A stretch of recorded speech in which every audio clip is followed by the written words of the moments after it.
In a secluded mountain village, there lived a wise and revered monk named Kaito. Known for his deep understanding of life and the mysteries of the world, people from far and wide sought his counsel.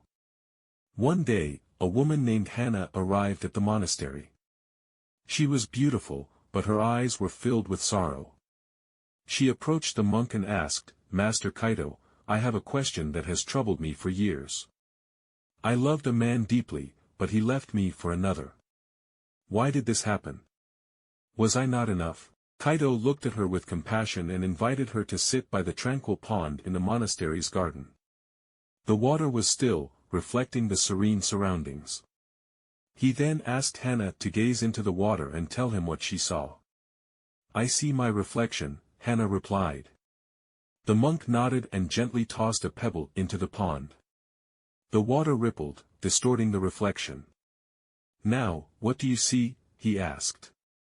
"My reflection is unclear, disturbed by the ripples," she answered. Kaito smiled softly. "You see, Hannah, love is like this pond. When it is calm, it reflects back to us clearly, but when disturbed, it can become distorted, unclear, and painful. The man you loved left, not because you were not enough, but because his heart was like the pebble, causing ripples in your life. It was never about your worth." Hannah pondered his words and felt a sense of peace wash over her. She thanked the monk and left. The love she had held onto for so long was no longer a source of pain but a lesson in her journey. Hannah took a deep breath and smiled, not with sadness, but with a sense of release. "Thank you, Kaito," she said softly. "You've shown me that the past is just a reflection, one that no longer holds power over me." She stood up, feeling lighter than she had in years. As she walked away from the monastery, Hannah felt as though she was shedding the weight of her old self. The questions and doubts that had haunted her for so long seemed to dissipate like mist in the morning sun.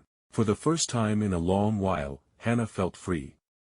She no longer needed answers about why he had left or whether she had been enough. She understood that life was not about holding on to the past but about embracing the present and looking forward to the future. As she descended the mountain, Hannah caught her reflection in a stream.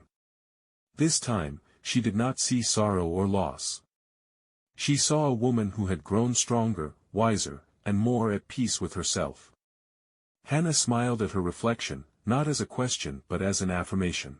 She had finally let go of the past and, in doing so, found a new beginning. You yourself, as much as anybody in the entire universe, deserve your love and affection. To fall in love with yourself is the first secret to happiness. Be proud of who you are, and not ashamed of how someone else sees you.